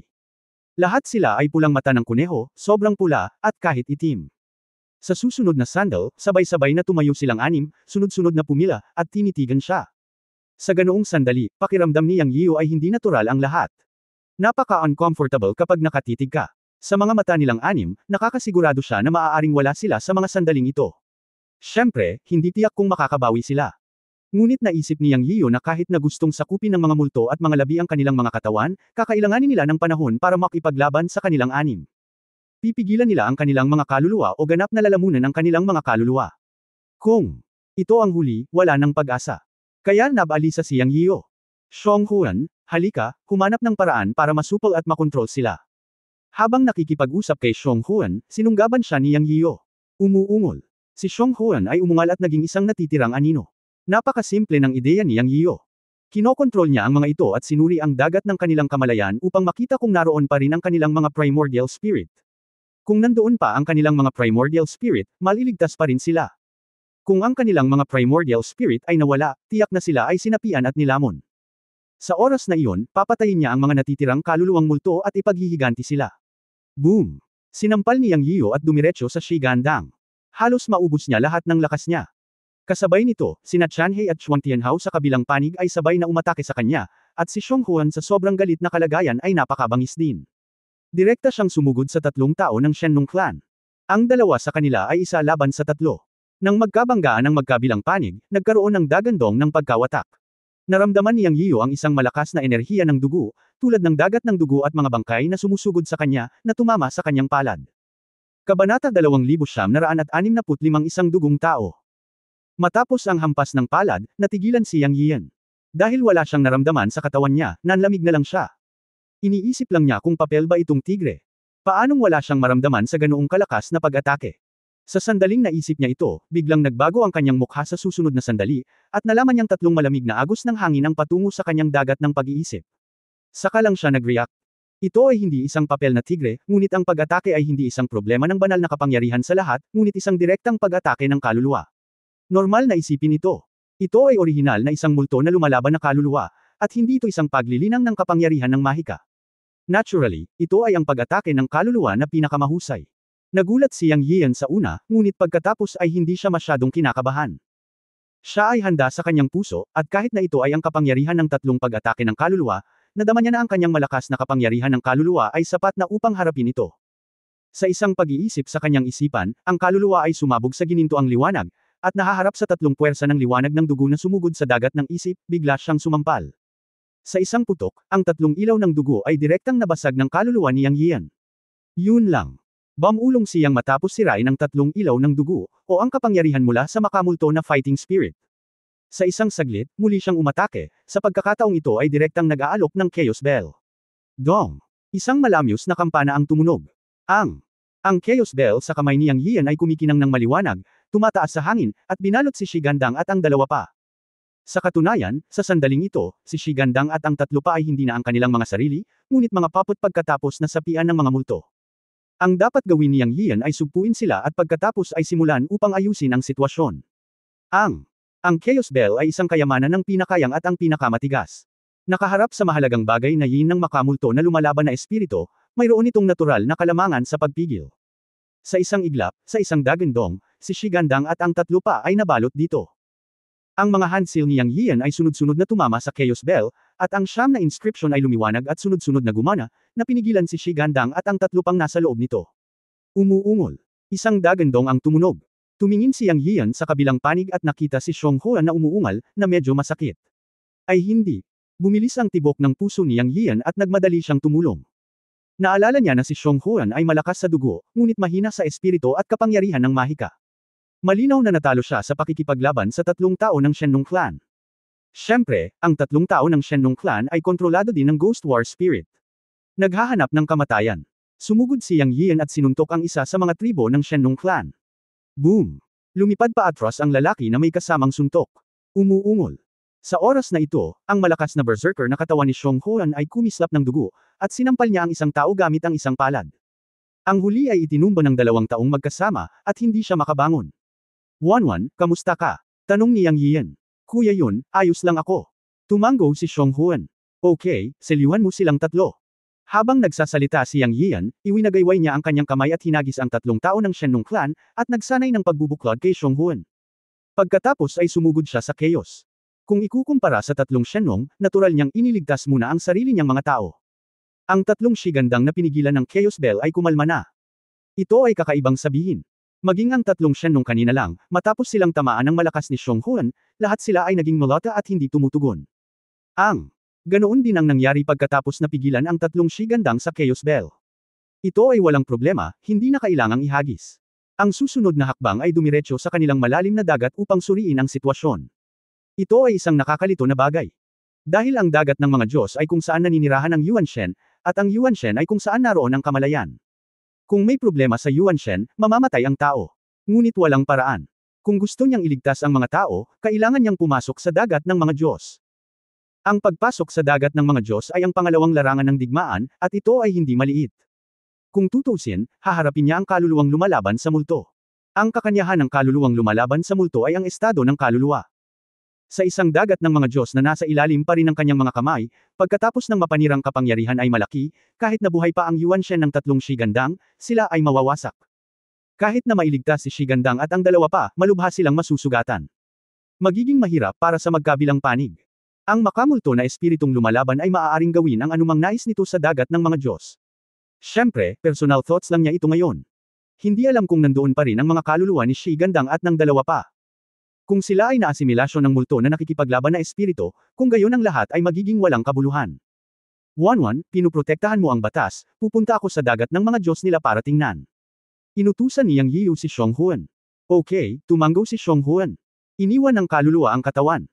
Ang kaluluwa niyang Yian ay naging brilyante at pumasok sa Chaos Bell, at pagkatapos ay pumasok siya sa malapit na Chanhei Sea of God. Ngunit pagkatapos niyang pumasok sa dagat ng Diyos ni Chanhei, nakita niya ang isang malawak na puting magulong mundo. Ito ay katulad ng dagat ng mga Diyos ng lahat, karamihan sa kanila ay mukhang isang malawak na kaguluhan, ngunit sila ay tumingin na iiba. Ngunit nang wala na siya, nag-iba agad ang kulay ng langit at lupa. Pumasok ang pulang ilaw. Biglang naging mundo ng mga bangkay at dugo ang paligid. Ang kaluluwa niyang Yian ay nagniningning ng gininto ang liwanag, at hindi siya natatakot sa ganoong eksena. Ang lahat ay isang maling akala lamang. Walang pag-aalinlangan na ito ay sanhi ng makamulto na fighting spirit na sumalakay sa dagat ng kamalayan ni Chanhei. Bluffang, Malamig na bamantong hininga si Yang Yian, at gumalaw ang kanyang isip, at sumikat ang gininto ang liwanag ng kanyang kaluluwa. Ang dagat ng dugo sa paligid niya na gamulong patungo sa kanya ay hindi na makalapit sa kanya, at kung saan ang gintong liwanag ay sumikat, ang dagat ng dugo ay umatras na parang nakatagpo ng isang kaaway. Umuungol. Isang malakas na dagandong ang tumaas. Ito ay naiiba sa karaniwang mga dagandong, hindi tulad ng mga dagandong ng mga hayop, ngunit may isang mapurol, mababang tunog na lubhang nakapanlulumo. Sa susunod na segundo, ang dagat ng dugo ay gamulong sa kanyang paningin, na parang may malaking halimaw na lalabas mula sa dagat ng dugo. Boom! Tamang-tama, libu-libong metro ang layo mula sa kanyang paningin, pagkatapos ng isang boom, ang dagat ng dugo ay tumaas ng 12-dosenang talampakan ang taas. Unti-unting lumitaw ang isang figure ng tao sa mga umiikot na alon ng dugo. Bumaba ang dugo ng tubig. Sa isang kisap mata, isang lalaking may dugong may hawak na sibat ang lumutang sa ibabaw ng dagat ng dugo. Oo, ang buong katawan ay kulay dugo, ngunit ito ay isang anyo ng tao, at siya ay nakasuot ng baluti at may hawak na sibat ng dugo. Para siyang isang cool na mandirigma sa larangan ng digmaan. Sa hitsura ng taong may dugong ito, naramdaman niyang Yiyu ang walang hanggan na masamang espiritu na pinupuno ang buong daigdig ng dagat ng dugo. Ghostly fighting spirit. Bulong niyang Yiyu sa kanyang puso. Pero sobrang solemn na ng mukha niya. Sa wakas ay lumabas na. Ang maalamat na kombinasyon ng mga natitirang kaluluwa ng Shira at ang mga sinaunang Diyos pagkatapos ng kanilang kamatayan. Ngayon ay lumitaw itong buhay sa kanyang harapan. Sa wakas nakita ko na ang totoong mukha. Shua. Isang mahinang ugong. Ito ang dagwang lalaki na libu-libong metro ang layo sa kabilang panig, na nakatutok sa kanya ng sibat. Magsisimula na ang labanan. Isang pag-alon ng fighting spirit ang napuno ng hangin. Hindi lamang si Yang Yiyu ay hindi natatakot, ngunit naramdaman niya na ang kanyang kaluluwa ay sabik din na gumalaw. Siya ay nasa sabik at may intensyong pumatay. Wala siyang pinagkaiba sa duguan na lalaking ito. Dahil naramdaman niya ang hininga ni Chanhei. Ito ay sa dugong lalaking ito. Kabanata 2966, ang nakatagong talento sa kaluluwa ay sumabog. Isa lang ang ibig sabihin nito. Nangangahulugan ito na ang kaluluwa ni Chanhei ay naasimilasyon ng kaluluwa ng Ghost War. Sa madaling salita, walang Chanhei sa mundong ito, at katawan na lang ni Chanhei ang natitira. Ang pangunahing punto ay ang katawan ni Chanhei ay kontrolado pa rin ng kaluluwa ng Ghost War, o sa madaling salita, kinokontrol ng Blood Warrior na may sibat na nakatutok sa kanya. Sa sandaling iyon, ang kaluluwa ni Yang Yian ay nanginginig, at ang kanyang hangarin sa pagpatay ay patuloy na tumaas. Dahil alam niyang ganito si Chanhei, ganoon din ang magiging resulta ni Shi Gandang at Xuan Tianhao. Ang tatlo sa kanila ay naasimilasyon ng kaluluwa ng Ghost War pagkatapos pumasok sa dagat ng pagtulog, at ang kanilang kamalayan ay nabura at ang kanilang mga kaluluwa ay naasimilasyon, at sila ay namatay. Ito ay isang bagay na hindi niya matanggap. Ngunit ito ang katotohanan. Ngayon ay gusto na lang niyang punitan ang dugong aswang na ito. Nawalan na siya ng tatlong subordinate ng mga alituntunin ng makalangit na paraan. Isipin ang tungkol kay Shi Gandang at ang dalawa pang sumunod sa kanya palabas ng walang hanggang banal na mundo, at naging maayos sila sa lahat ng oras. Sa hindi inaasahan, tahimik silang namatay pagkatapos pumasok sa Ghost War Soul Field. Masyadong hindi patas at naagrabyado. Mamatay. Nagpakawala ng mahabang alulong si Yang Yiyu, at naging isang gintong liwanag at sumugod patungo sa taong may dugo o sa makamulto na lumalaban na espiritu. Gusto niyang maghiganti at patayin ang taong may dugong ito, kung hindi ay hindi niya maibabalik ang katawan ni Chanhei. Bago pumunta dito, nangako siya kina Shen Mulaozu at Xiong Yutian na makikita niya ang katawan na buhay o patay, kahit mamatay sina Shi Gandang, Chanhei, at Xuan Tianhao, ibabalik niya ang katawan. Responsibilidad niya ito bilang master. Nang siyang Yiyu ay nagmamadaling umalis na may nakamamatay na layunin at galit, ang kanyang kaluluwa ay nagniningning na may gininto ang liwanag at apoy, at ang lakas ng hininga ay naibigay din sa pinakamataas. Gumalaw din ang taong may dugo, at ang mahabang sibat ay pumihit at sinaksak siya, at ang parehong malakas na kapangyarihan ng kaluluwa ay sumabog. Boom! Isang ginto at isang pula, tumawid sa isang iglap. Tapos, parang nagpalitan ng pwesto ang dalawa. Dumating siyang Yiyu sa lugar kung saan nakatayo ang taong may dugo, at ang taong may dugo ay dumating sa lugar bago siyang Yiyu. Matapos ang isang suntok, nagpalitan ng pwesto ang dalawa at huminto, magkatabi ang likod. Gayunpaman, ang gininto ang liwanag at apoy na kumikislap sa kaluluwa niyang Yiyu ay bahagyang lumabo. Ngunit sa susunod na sandali, ang katawan ng taong may dugo ay nagniningning ng dugo, ngunit ito ay parang nasusunog ng kaunti, at ang buong tao ay nagsimulang maging madugong mga kislap at nagsimulang maglaho. Gayunpaman, pagkatapos mawala ang taong may dugo, isang butil ng dugo na kasing liit ng bowl ang salamin ng lumitaw sa orihinal na lugar. Tila may mga inscription na kumikislap dito. Walang puot o masamang espiritu, ngunit nagbigay ito sa kanya ng isang napakabanayad na pakiramdam. Naisip niyang Yiyu ang mga salita ni Shen Nung Yuming tungkol sa Soul Crystal sa kaluluwa ng Ghost War. Siya, iwinagayway ang kanyang kamay at kinuha ito sa kanyang kamay. Ang mga galame ay medyo malamig, at walang enerhiya sa loob nito. Sa madaling salita, ang bagay na ito ay isang sirang memory fragment, isang bagay lamang na napanatili pagkatapos ng mutation sa kakaibang kapaligiran ng mundo ng mga Diyos. Masasabi rin na obsession ng Sheer Warrior o ng Ancient God Warrior. Wala siya sa mood na pag-aralan ang bagay na ito sa sandaling ito, kaya diretso niya itong itinago. Kasabay ng pag-alis ng taong may dugo, ang dagat ng dugo ay umatras, at ang dagat ng kamalayan ni Chanhei ay bumalik sa normal. Napabuga siyang Yiyu ng mabahong hangin at sinabi sa sarili, Chanhei, makatitiyak ka. Ang dahilan kung bakit siya naglakas loob na harapin ang taong may dugo o ang kaluluwa ng Ghost War ay dahil malinaw niyang naramdaman na ang kanyang kaluluwa ay mas malakas kaysa sa taong may dugo, at sa sandali ng pagsiklab ngayon, bigla niyang nalaman na ang kanyang kaluluwa ay nagbago. Ang pagbabagong ito ay ang epekto ng pagsipsip ng Blood Soul Ginseng at ng Hedgehog Tree Soul dati, na hindi natuklasan noong panahong iyon. Mayroong ilang mga espesyal na bagay tungkol sa Hedgehog Tree Soul at ang Blood Soul Ginseng sa kanyang kaluluwa. Maaari itong ituring bilang isang espesyal na talento. Akala ko ay nasipsip ko ang dugong kaluluwa ginseng ng walang kabuluhan, ngunit ngayon ay natagpuan ko na hindi ito walang kabuluhan. Sa halip, ang kapangyarihan ng dugong kaluluwa ginseng ay nakatago sa kaluluwa, at ito ay sumambulat sa galit, sinisira ang taong may dugo o ang kaluluwa ng digmaang multo sa isang pangungusap. Ang talentong ito ay ang talento ng kaluluwa na umaakma sa ginseng na kaluluwa ng dugo at kaluluwa ng puno ng parkupino. Ito ay napakaganda at napakakaiba. Noong nakikipag-away siya sa taong may dugo kanina, ang kapangyarihan ng kanyang kaluluwa ay sumabog, at ang katangian ng kapangyarihan ng kaluluwa ng dugo ginseng ay naging talento ng puno ng hedgehog. Hindi mabilang na barbs ang sumabog sa katawan ng taong may dugo. Naramdaman niya na ang katawan ng taong may dugo o ang kaluluwa ng Ghost War ay direktang nawasak ng hindi mabilang na mga barb na lumabas sa kanyang kaluluwa at naging isang salon, halos durog na ito ng direkta. At hindi siya nagdusa ng anumang pinsala, dahil kapag ang taong may dugo ay sinaksak siya ng baril, ang hitsura ng kanyang kaluluwa ay nagpakita ng mga barb dahon ng hedgehog na pagtatanggol tulad ng isang kahabag-habag na estado, na hindi siya nasaktan, ngunit natupok lamang ang ilan sa kanyang kapangyarihan ng kaluluwa. Ang Hedgehog Tree Soul Tiantizen ay talagang ang power support ng Blood Soul Ginseng. Sa kanyang kaluluwa, isang kakaibang kapangyarihan ng kaluluwa ang nabuo, at sa sandaling ito naramdaman niyang Yiyan na ang bagay na ito ay hindi lamang ang epektong ito. Anyway, naiganti ang paghihiganti ni Chanhei. Ginalaw niyang Yiyan ang kanyang isip at umatras mula sa dagat ng kamalayan ni Chanhei.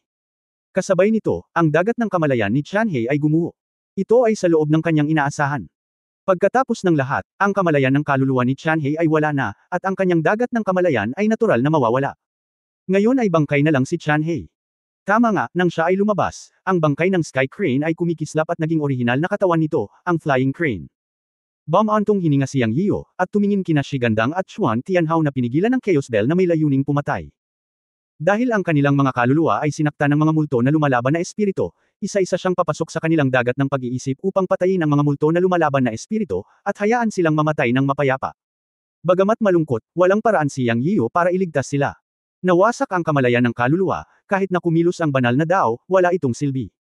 Ang tanging magagawa niya ay patayin ang mga multo na lumalaban na espiritu na sumasakop sa kanilang mga katawan. Sumunod, inatake niya ang dagat ng mga Diyos ng langit na unggoy. Oo naman, wala pa ring kamalayan ang kaluluwa ng unggoy sa langit. Sa halip, mayroong isang nabagong dugo na espiritong lumalaban. Gumawa ng kanyan si Yang Yiyo sa parehong paraan. Sa pag-asa sa mga espesyal na talento ng Blood Soul Ginseng at Hedgehog Tree Soul na lumitaw sa kaluluwa, direkta niyang pinawi ang makamulto na fighting spirit sa dagat ng mga Diyos ng langit na unggoy. Sa wakas, si Shi Gandang na. Pagkatapos nito, nalutas din ang mga multo na lumalaban sa dagat ng mga Diyos ng tatlong tao ng Shenlong. Sa ngayon, ang bagay ay naiintindihan. Ngunit nawalan siya ng tatlong lalaki. Siya, nakakuha ng 6 na makamulto na fighting spirit crystals. Napabuntong hininga na ikinaway niya ang kanyang kamay para kunin ang katawan ng 6 na tao, na itinuring ding paliwanag ng siya ay bumalik at tumupad sa kanyang pangako. Siyempre, hindi tao ang Sky Monkey, Shanhei, at Shigandang. Si Shigandang ay isang matigas ang ulo na bato pagkatapos ng kamatayan, ang Sky Monkey ay isang unggoy, at si Chanhei ay isang flying crane. Hu, Wanwan, alis na tayo. Tinawag ni Yang Yiyo si Xionghuan at lumabas ng kuweba. This time, wake-up call na rin para sa kanya. Ang mga makamulto na fighting spirit na ito ay hindi madaling pakitunguhan. Kung ang kanyang kaluluwa ay hindi malakas at naabsorb niya ang Blood Soul Ginseng at Hedgehog Tree Soul dati, kahit na kaya niyang manalo sa labanang ito, hindi ito magiging ganoon kadali. Ito ay 6 na multo na lumalaban na espiritu. Paano kung marami pa? Paano kung may mga mas malakas? At iyong mga mutated fighting spirit na may mga carrier na nakakabit sa mga bato, halaman, ibon at hayop. Dapat silang mahirap harapin. Siya ay dapat maging lubhang maingat sa daan. Ayaw niyang mawala ng sinuman sa kanyang mga tauhan. Kabanata 2967, Share a Pattern Escape Word. Pagkalabas, naghihintay pa rin si Shenlong Yufeng sa labas ng kuweba. Bago pa makapagsalita si Yang Yiyan, ngumuso si Xionghuan kay Shenlong Yufeng, at labis na hindi nasisiyahan sa pagganap ng taong ito na hindi sumama sa kanila. Napangiti si Shenlong Yufeng at nagtanong, nahanap ba sila ni Yang Shenzhen? Si Yang Yiyan ay hindi interesado kay Shenlong Yufeng. Ang taong ito ay irresponsible at mas mababa kaysa kay Shenlong Yuming. Ikinahihiya niya ang kanyang paglilinang bilang isang ikalimang antas na malakas na tao ng Heavenly Dao. Ito ang katapusan ng kanyang buhay, at magiging mahirap na gumawa ng karagdagang pagunlad. Gayunpaman, hindi niya ito ipapakita, at hindi rin siya magsasabi ng marami kay Shenlong Yufeng. Kasabay ng pagwagayway ng kanyang kamay, lumitaw ang katawan ng 3 tribo ni Shenlong sa harap ni Shenlong Yufeng. Pagkatapos ay sinabi niya, nang matagpuan sila, ang kanilang mga kaluluwa ay naasimilasyon ng mga espiritu ng digmaang multo, at wala ng pag-asa. Pagkasabi noon ay hindi na niya pinansin ang kamalayan ni Shenlong Yufeng. Sumunod si Xionghuan, at diretsyong umalis ang dalawa. Kung tungkol sa 3 tribo ng Shenlong, ikaw, Shenlong Yufeng, ay maaaring kunin sila mismo. Tinulungan kitang mahanap ang mga katawan at ilabas ang mga ito nang walang anumang pagsisikap, na tungkulin ko na. Salamat, Lord Yang. Natural na alam ni Shenlong Yufeng ang kawalang kasiyahan ni Yang Yiyo, at alam niyang mali siya, kaya hindi siya nang ahas na magsabi ng kahit ano. Mabilis niyang tinipon ang 3 katawan ng kanyang mga katribo at sinundan siya. Naisip niya na mahahanap talaga ito ni Yang Yiyo. Bagamat bangkay ito, may paliwanag siya sa ibang katribo nang siya ay bumalik. Hindi siya nang ahas na magtanong tungkol sa proseso, ngunit nahulaan ni Shenlong Yufeng na hindi ito magiging madali. Siya, kailangan pang magpasalamat. Mula sa oras na siya ay lumabas hanggang sa katapusan at pagkatapos ay bumalik, ito ay tumagal ng wala pang 3 araw, at ang pag-unlad ay maayos. Siyempre, namatay ang mga tao, na ang tanging pagkukulang. Bumalik na ako. Guro. Panginoon. Pagkabalik ni Yang Yiyo, naibsan ang pag-aalala ng lahat ng tauhan niya. Ang gulugod ay hindi dapat magkaroon ng problema. Kuya yun. Humakbang si Shenlong Yuming para magtanong, ngunit hindi niya nakita ang nawawala, kaya hindi niya tinanong ang ikalawang kalahati ng pangungusap. Ang eksenang ito ay pasok sa kanyang inaasahan. Walang sinumang sinapian ng Ghost War Spirit ang nakaligtas o natagpuan man lang. Sa isip ni Shenlong Yuming, inaasahang pupunta si Yang Yiyo na walang dala. Bumalik na ako kasama ang mga katawan. Sinabi ni Yang Yiyan sa mahinang boses, ang iyong mga tao ay nasa Shenlong Yufeng. Pagkatapos noon, hindi na pinansin ni Yang Yiyan si Shenlong Yuming, at dumiretso sa Shenmo Laozu at Xiong Yutian. Gamit ang kanyang kamay, pinakawalan niya ang mga katawan ni Chuantian Monkey, Shigandang at Chanhei, at bamantong hininga, nang matagpuan ko sila, ang kanilang mga kaluluwa ay nilamon na ng mga multo na lumalaban na espiritu. Maibabalik ko lang ang kanilang mga katawan. Iniingatan ninyo ang bawat isa, at ilibing sila ng maayos pagkabalik. Maikling inilarawan ni Yang Yiyan ang proseso. Bagamat naduraj ang puso ng huli na sina Shenmo Laozu at Xiong Yutian, alam din nila na nagawang ibalik ni Yang Yiyan ang mga katawan ni Shigandang at ng dalawa pa, na mahalaga na. Sa mundong ito ng mga Diyos, lahat ay naghanda na para sa pagbagsak ng sila ay pumasok. Dati, nang mawala si Shigandang at ang 3 pa, naghanda pa sila na hindi matagpuan ang kanilang mga katawan. Ngayon, bigla silang ibinalik ni Yang Yian, na siyang pinakamagandang wakas. Para sa kanila, para sa kanyang sarili, at para sa mga nahulog. Bukod dito, ayon sa kwento ni Yang Yiyo, pinatay niya ang mga makamulto na lumalaban na espiritu ni Shigandang at ang dalawa pang pumalit sa kanyang katawan at naghiganti sa kanyang sarili, na lampas na sa inaasahan. Sulit na sundin ng gayong Panginoon, kahit na siya ay namatay. Nagpapasalamat ako sa Master sa ngalan ni Shigan. Dang. Nagpapasalamat ako sa Master sa ngalan ni Na Tian He at Xuan Tian Hao. Si Shen Mulauzo at Xiong Yu Tian ay direktang lumuhad sa lupa sa pagkakataong ito, at bawat salita ay nagmula sa kanilang mga puso. Ang kanilang mga puso ay lubos ding nakumbinsi ni Yang Yiyo sa sandaling ito. Sinundan nila si Yang Yiyo noon dahil kontrolado sila ng tubig ng buhay ni Yang Yiyo. Passive sila, ngunit sa sandaling ito sila ay tunay na tapat na mga paksa. Bumangon ka na, sabi ko subordinate ko din sila. Bawat isa sa inyo na sumusunod sa akin, pananagutan ko kayo. Ikan-away ni Yang Yiyo ang kanyang kamay para tulungang makatayo ang dalawang tao. Bagamat hindi nagsasalita ang iba, ang mga emosyon sa kanilang mga mata ay nagpapahayag ng parehong kahulugan. Alam ng lahat na hindi kawalan na sundin si Yang Yiyo. Sa kabilang panig, nalaman din ni Shenong Yuming ang sitwasyon mula sa mga tao ni Shenong. Lumapit siya at yumuko ng malalim kay Yang Yian, at sinabing, "Brother, nagpapasalamat ako sa iyo sa ngalan ni Shenong. Magbago man ang langit, ikaw, Yang Yian, at Yunmen Divine Realm ang pinakatapat na kaibigan ni Shenong." Sa pagkakataong ito, hindi kakampi kundi kaibigan ang sinabi ni Shenong Yuming. Ang kanyang saloobin ay ganap na nagbago, at naalala rin niya ang pabor ni Yang Yian. Brother Yuming, magalang ka, ngumiti si Yang Yian at hindi masyadong nagsalita, ngunit tinanggap niya ang kanyang regalo. Kailangan pa rin niya ang pabor na ito mula kay Shenong. Pagkatapos ay tinanong ni Shenong Yuming si Yang Yian kung aalis na siya. Naisip ito ni Yang Yian at sinabing, "Sandali lang, hayaan mo akong mag-aral at kumuha ng 6 na Ghost Crystal." Gaya nga ng kasabihan, ang pagkilala sa sarili at sa kalaban ay magtitiyak ng tagumpay sa 100 laban. Minsan nang natalo si Yang Yian, kaya natural na ayaw niyang mawala ng hindi maipaliwanag ang kanyang mga tauhan. Ang 6 na Ghost Crystals ay nakuha sa pamamagitan ng pagpatay sa mga Ghost War Soul. Ang pag-aaral sa kanila ay palaging makakatulong sa kanya na maunawaan ang mga kaluluwa ng Ghost War, umaasa na makahanap ng isang paraan upang maiwasan silang malinlang. Okay. Tumango si Shenong Yuming. Alam niya na si Yang Yiyo ay nakapatay ng 6 na multo na espiritu ng digmaan at nakakuha ng 6 na multo na kristal. Kahit medyo naiingit siya, hindi naman siya nagseselos. At saka, nakakahiya talaga na hindi damaykit hanggang dulo ang kanyang kapatid na junior. Nagpunta si Yang Yiyo upang pag-aralan ang mga makamulto na kristal. Kung mayroong anumang resulta, ito ay magiging mabuti para sa lahat. Pagkatapos ay pumunta si Yang Yiyo sa gilid, kumuha ng Ghost Crystal, ipinikit ang kanyang mga mata at ginalugad ito gamit ang kanyang isip. Dahil ito ay isang natitirang memorya ng kaluluwa, palaging may ilang mga pahiwatig. Nang sumunod na sandali, lumaki ang kanyang ulo, at talagang nakakuha siya ng ilang nakakalat na mga larawan o mga memory fragment sa kanyang isipan, na tila isang uri ng inscription na ganap na naiiba sa sistema ng God Realm. Ang bentahe ng pagbabasa gamit ang isip ay kahit na hindi mo alam ang inscription, maaari mong malaman kung ano ang ibig sabihin nito. Sa kasamaang palad, ito ay kalahati ng isang hindi kumpletong inscription.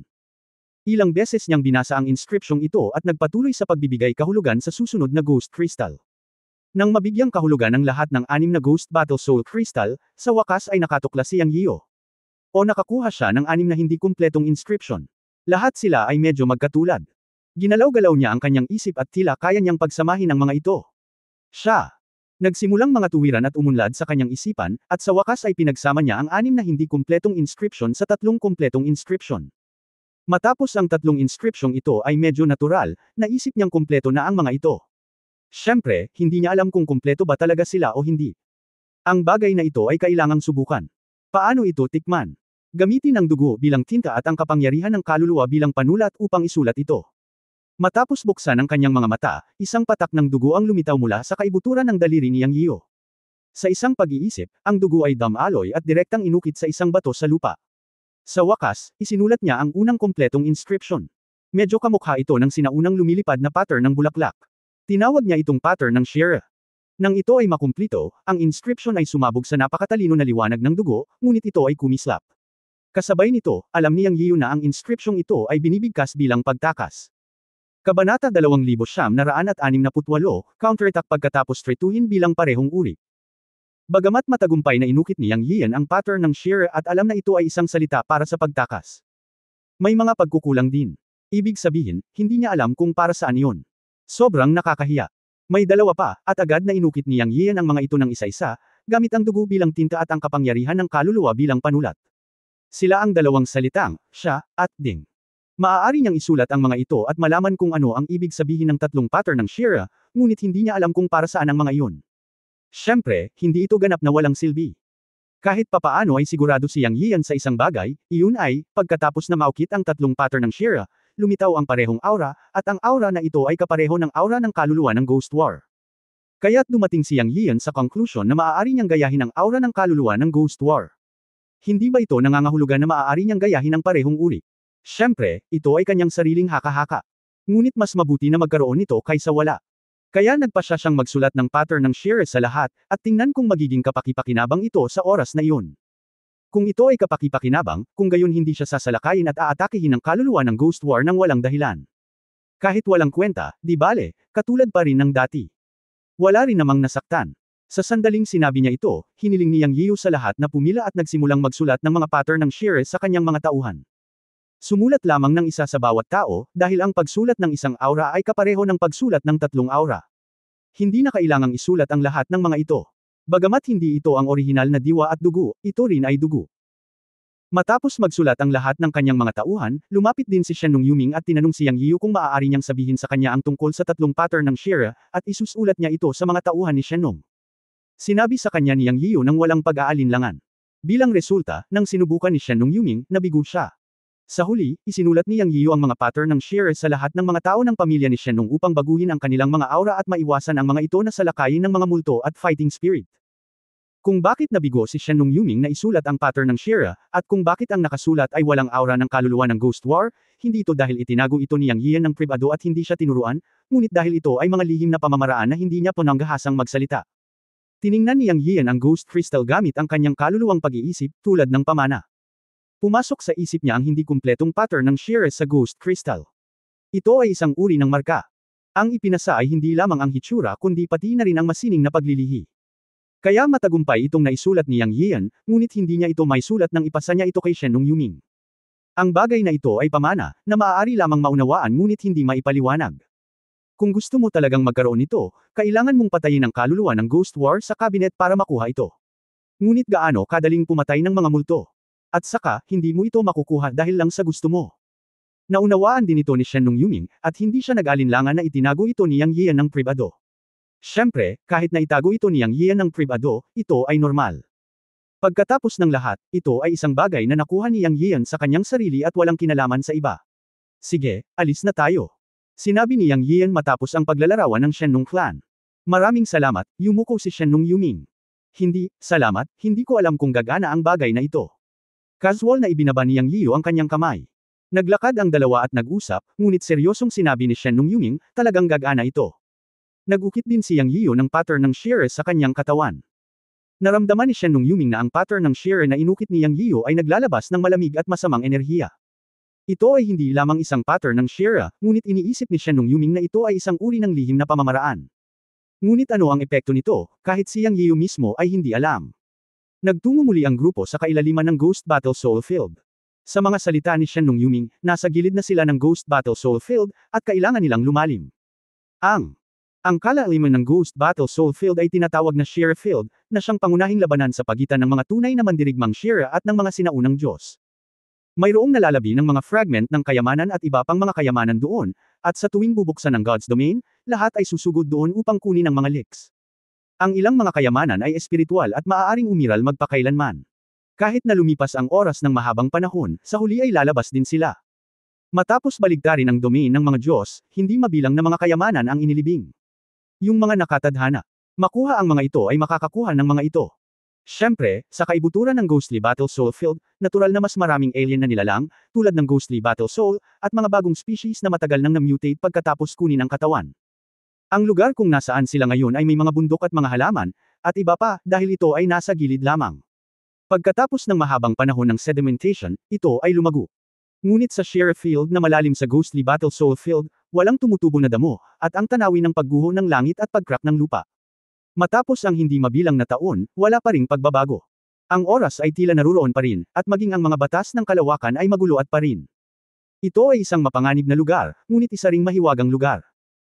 Sinasabi rin na dahil ang oras at espasyo ng Shira Field ay natatangi, kung ikaw ay mapalad, maaari kang makahanap ng isang lugar kung saan ang oras at espasyo ay medyo pa rin para sa pagsasanay, nakatumbas ng pagsasanay ng 12-dosenang o kahit na daan-daang beses sa normal na oras sa God Realm. Naisip ni Yang Yian na ito ay kawili-wili, at ito ay katulad ng kanyang sariling Chenkunpot space.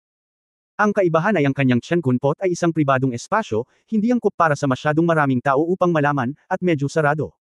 Nakakalungkot na hindi maramdaman ang mga batas ng malaking mundo habang nagsasanay sa espasyo ng Chenkunpot. Sa madaling salita, hindi ito angkop para sa pangmatagalang pagsasanay.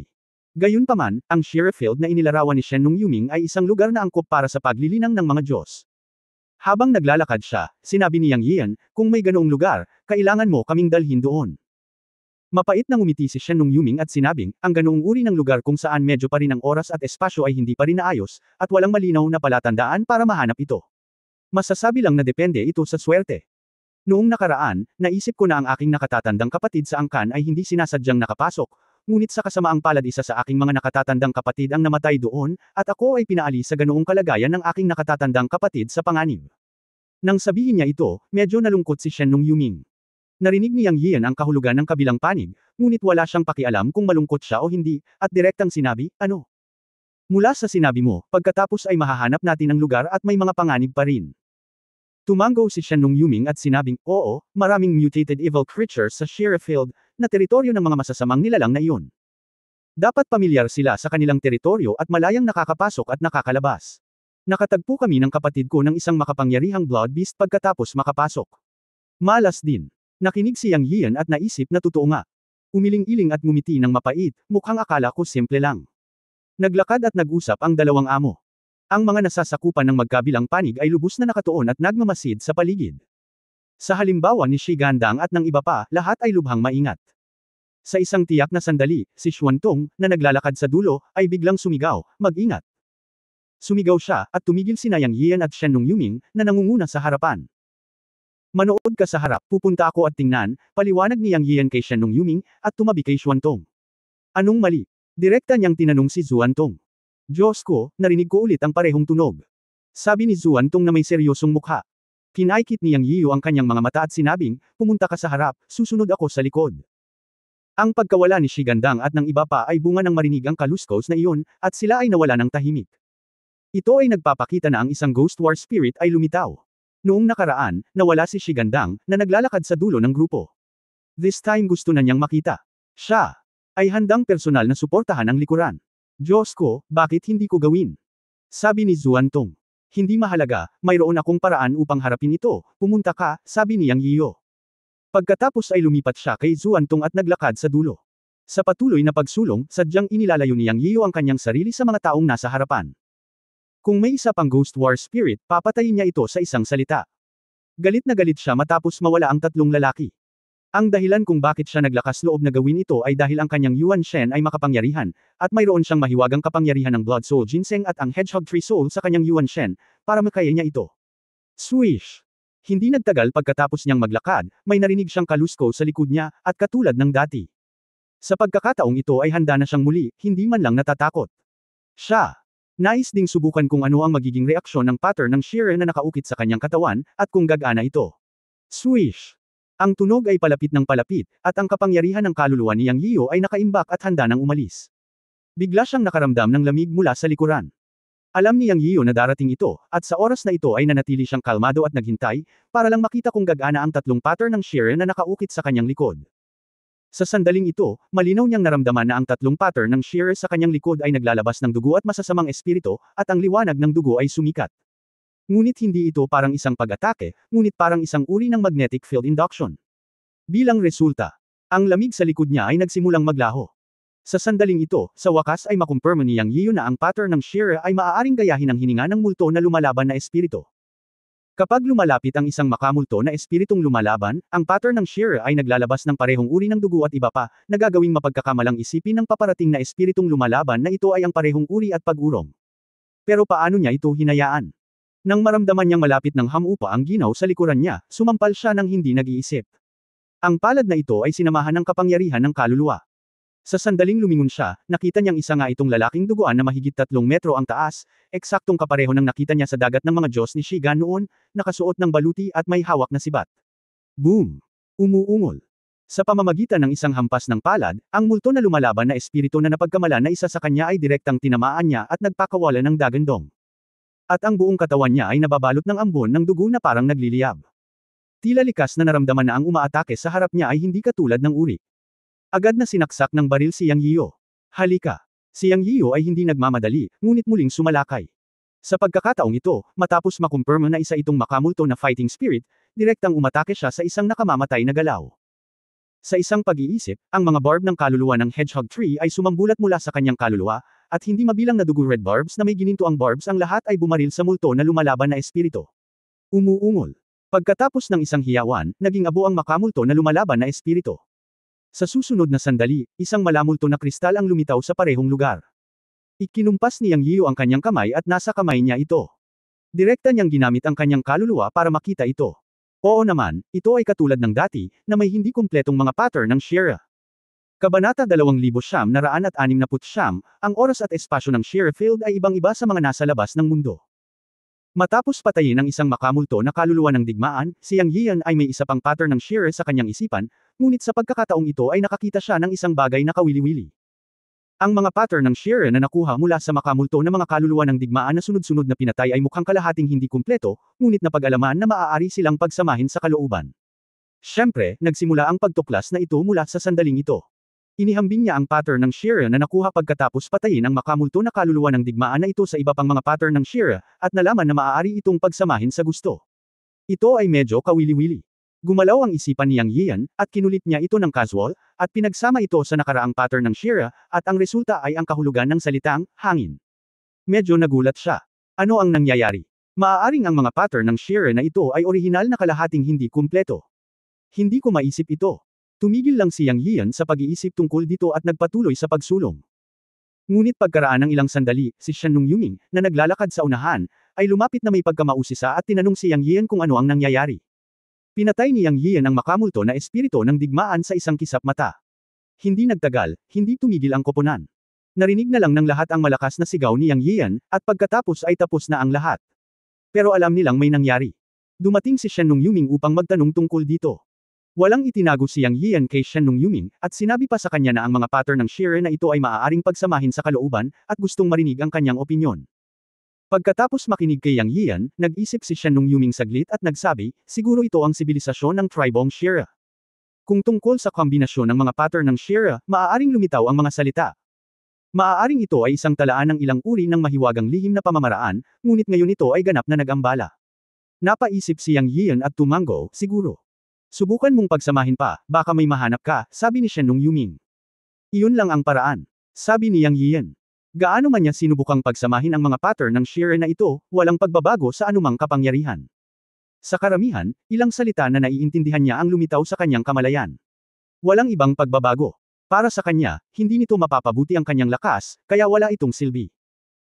Siyempre, marahil ay hindi pa niya nahahanap ang kumatok, o marahil ang mga pattern ng Shira na ito mismo ay may malakas na kapangyarihan, ngunit hindi niya alam kung paano gamitin ang mga ito, o marahil ay hindi kumpleto ang mga ito at hindi maaaring gamitin ang kanilang kapangyarihan. Makakahanap siya ng higit pa at mahahanap silang lahat para makita ang kanilang orihinal na anyo, ngunit hindi man lang isipin na hanapin silang lahat. Dahil ang lugar na ito ay naging kasaysayan, ang mga multo na lumalaban na espiritu ay hindi ang tunay na mga kaluluwa ng Shira, ngunit isang bagong species na pinalaki ni Shira at mga sinaunang Diyos na mandirigma sa espesyal na kapaligiran ng God's domain. Walang tunay na Shira. Gayunpaman, nararamdaman niya na ang mga pattern ng Shira na ito ay dapat magkaroon ng isang function, at matutuklasan niya ang sekreto maaga o huli. May isang mas kaunting bagay, na isa ng pakinabang, iyon ay, ang inukit na pattern ng Shira ay talagang makakapaglabas ng hininga ng makamulto na lumalaban na espiritu, kaya nang ang multo na lumalaban na espiritu ay lalapit na sa kanya, natagpuan niya ang hininga ng pattern ng Shira sa kanyang katawan at nagkusa na umatras, ngunit hindi niya ito pinabayaan. Para sa mga multo na lumalaban na espiritong ito, papatayin niya ang isa kung makakita siya ng isa, at papatayin ang isang pares kung makakita siya ng dalawa. Napatunayan ng mga katotohanan na ang mga kaluluwang makamulto sa digmaan ay walang espiritual na karunungan, tanging masasamang espiritu at masasamang kalikasan, at hindi sila dapat maging maluwag. Ang pagkamatay ni Shigandang at sila ay patunay nito. Sa sumunod na paglalakbay, natuklasan din ng mga makamulto na kaluluwa ng digmaan na lumitaw sa manipis na hangin. Gayunpaman, pagkatapos sabihin ni Yang Yiyo sa lahat ang mga benepisyo ng pagkakaroon ng mga pattern ng Shira, ang lahat ay hindi na nag-aalala na sila ay sasalakayin at sakupin ng mga makamulto na kaluluwa ng digmaan, at maaari naman nilang patayin ang mga makamulto na kaluluwa ng digmaan. Sa daan, hindi na siya muling kumilos, ngunit ang iba ay pumatay ng higit sa 100 makamulto na mga kaluluwa ng digmaan at nakakuha ng mga makamulto na kristal ng kaluluwa ng digmaan. Ibinigay sila ng kanyang mga tauhan sa kanya, ngunit hindi niya sila kinuha. Una, hindi niya nadiskubre ang tunay na function ng Ghostly War Soul Crystals, at pangalawa, lahat ng tao ay dumating para makipagsapalaran, kaya dapat may ilang benepisyo, di ba? Inutusan niya ang sinumang pumatay dito ay pagmamay-ari nito. Ito ay patas.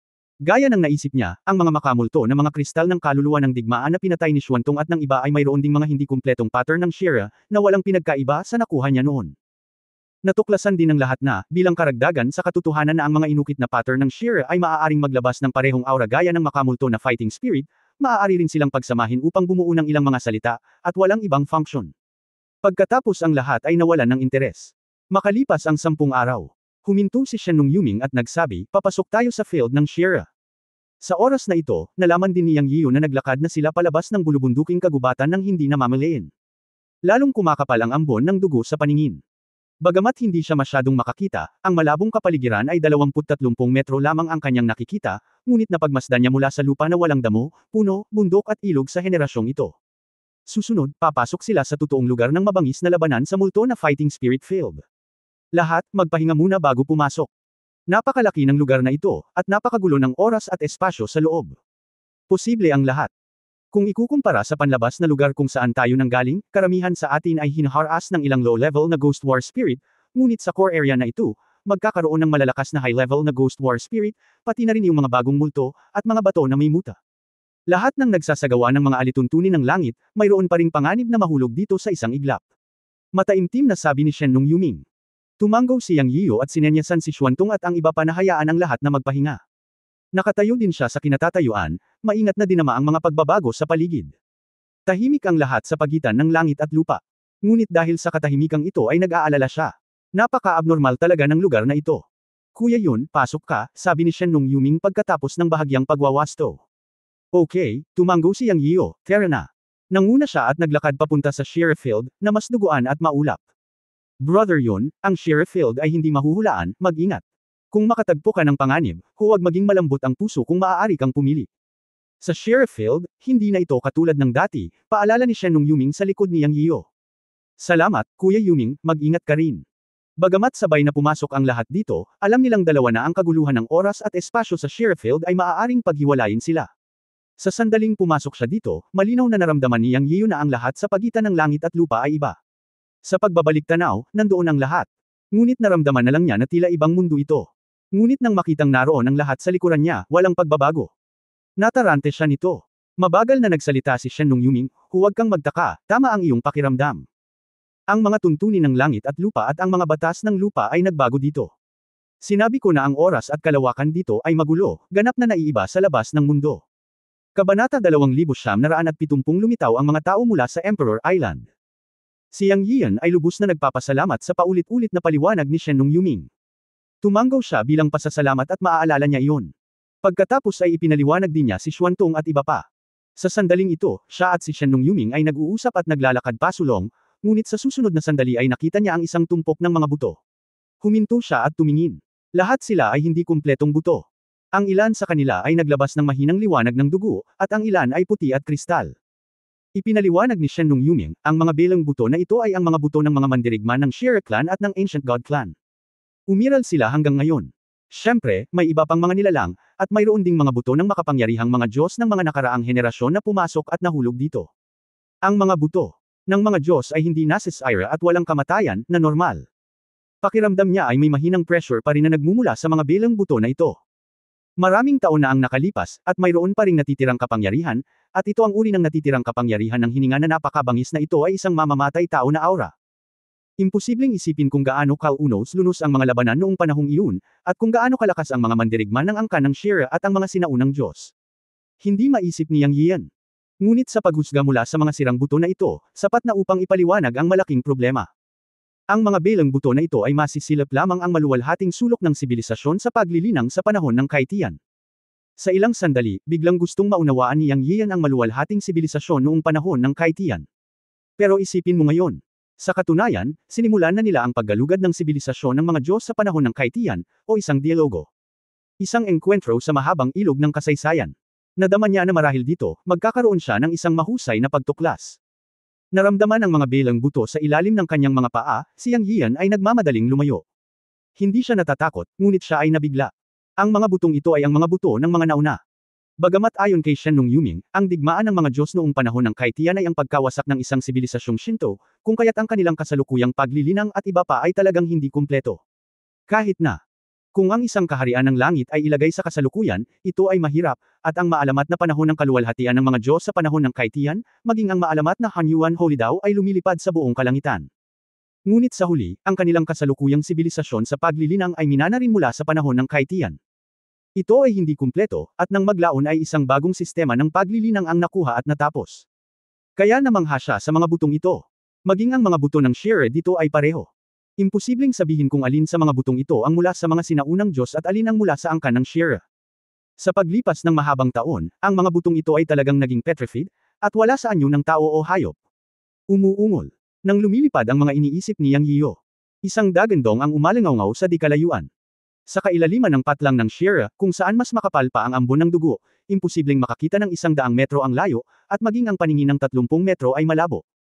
Hindi magagamit ang banal na kahulugan, at tanging ang tunog lamang ang hindi pinaghihigpitan.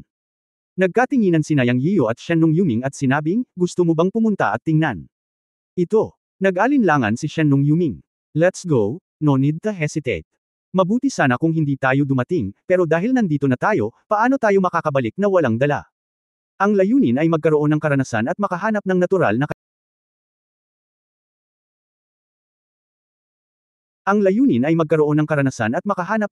na kayamanan. Nakangiting sabi ni Yang Yian. Mapait na ngumiti si Shen Nongyuming at sinabi, sa katunayan, ang ganitong mapanganib na lugar ay mas makabuluhan upang palawakin ang abot tanaw ng tribo. Ang kakayahang maglakad dito ay isang uri ng kayamanan, at mas makabuluhan ang pag-iipon ng karanasan para sa nakababatang henerasyon sa hinaharap. Pupunta ka. Diretsyong sabi ni Yang Yian.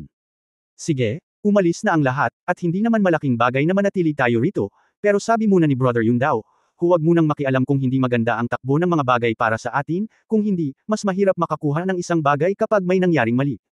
Sabi ni Shen Nongyuming. Huwag kang mag-alala, alam kong sasamantalahin natin ito kung may sunduin, at at-risk kung may panganib. Gaya ng sinabi mo, ang makapaglakad dito ay isang yaman. Nakangiting sabi ni Yang Yian, at pumunta sa lugar kung saan nanggaling ang tunog kasama si Shen Nongyuming. Makalipas ang halos kalahating oras, mas naging malinaw ang dagandong. Bilang karagdagan, may iba pang mga tunog sa malayo. Tila ito ay isang tao. Sinabi ni Yang Yiyo, may mga tao pa rin. Parang ito, ngunit hindi nakakagulat. Maraming puwersa sa God Realm ang nakapasok sa God's Domain. Karamihan sa mga puwersang nakakaalam tungkol sa Shire Field ay pupunta dito. Siguro ibang puwersa ang dumating bago tayo, paliwanag ni Shen Nongyuming. Tumanggo si Yang Yiyo, iniisip na posible ito. Sa sandaling ito, hindi maipaliwanag na pumasok ang isip ni Yang Yiyo kay Zongsha mula sa Ghost Realm. Hindi maiwasang tumaas ang sulok ng kanyang bibig. Bakit siya tumawa? Dahil naisip niya ang huling Shire Fruit kay Zongsha. May natitira pa siyang 2 Shire Fruit sa kanyang kamay. Kung nakakuha siya ng 3, maaari niyang pinuhin ang 3 furnace ng Shire Kills. Matagal na niyang pinag-isipan ito sa kanyang puso, at determinado siyang makuha ang huling Shire Fruit sa kamay ni Zongsha. Nag-iisip sa ang kanyang puso, gaano kaya kung ang kaharap ay mula sa Ghost Realm? Hehe. Hindi napigilan niyang namatawa. Si Shen Nongyuming sa gilid ay medyo nalilito, tumingin kay Yang Yiyo at nagtanong, ano ang tinatawanan mo, kuya yun? Bagamat tinanong niya ang tanong na ito, iniisip ni Shen Nongyuming sa kanyang puso, siyang ay may malaking puso. Hindi niya alam kung ano ang nasa unahan, ngunit hindi siya kinakabahan. Sa halip, tumatawa pa rin siya. Baka nakaisip siya ng mga baluktot na ideya. Pagkatapos, sa pagbuo ng isang alyansa kay Yang, natutunan ni Shen Nongyuming ang kaunti tungkol sa estilo ni Yang Yiyo sa paggawa ng mga bagay. Nang makita ang hindi maipaliwanag ng ngiti ni Yang Yiyo, alam niyang may binabalak siyang muli, at hindi niya maiwasang makaramdam ng kaba. Sa totoo lang, kung tatalikuran niya si Yang Yiyo ngayon, hinding-hindi niya ito gagawin kahit na siya ay bugbugin hanggang mamatay. Habang mas matagal niyang kasama si Yang Yiyo, mas hindi nakikita ni Shen Nongyuming si Yang Yiyo. Nakita rin niya ang hindi inaasahang pagbabago sa kanya. Siya ay talagang isang tao na hindi dapat magalit. Kahit napahirapan siya ni Yang Yiyo, hindi siya lalaban kay Yang Yiyo. Naglakad silang dalawa na may sariling iniisip. Sa susunod na sandali, sa wakas ay nakita nila ang ambon ng dugo na umiikot ng 12 ng metro ang layo, At may mga kislap ng banal na liwanag, at ang malalakas na divine energy wave ay umaalon. Umuungol. Lahat ng tao ay sama-samang umatake, ang mga mata ng halimaw na ito ay ang mahinang lugar. Dumadagandong ang isang boses na napakalantad. Medyo pamilyar si Yang Yiu nang marinig niya ito. Xiao Wu. Nilapitan ulit. Sa susunod na sandali ay nakita niya ito ng malinaw. Ito ay nakakagulat na ito ay hindi ang mga puwersa ng Ghost World, o iba pang puwersa ng Avenue Hall, ngunit ang mga friendly na puwersa, mga tao mula sa Human Emperor Island. Ang ilan sa kanila ay mga taong nakilala niya nang pumunta siya sa Human Emperor Island noong taong iyon. Nakalimutan niya ang kanilang mga pangalan, ngunit sigurado siya na sila ay mga tao mula sa Human Emperor Island. Mayroong humigit kumulang 20 tao, na lahat ay nasa antas ng Heavenly Dao Rules, at 3 sa kanila ay nasa ikalimang antas ng Heavenly Dao Rules. Sa tanawing ito, napagtanto ni Yang Yiu na ang puwersa ng Human Emperor Island ay pambihira din. Sa sandaling ito, sinasalakay nila ang isang hayop na may dugo na 3 metro ang taas at mahigit 9 na metro ang haba. Mukha itong tigre, pero medyo mahaba ang buhok sa katawan. Kulay dugo ang buong katawan. Lalo na ang mga namumula na mga mata, na nakakaakit ng pansin. End of this chapter. Pahingi naman ng like, share at subscribe mo na rin para updated ka sa susunod na kabanata. Salamat.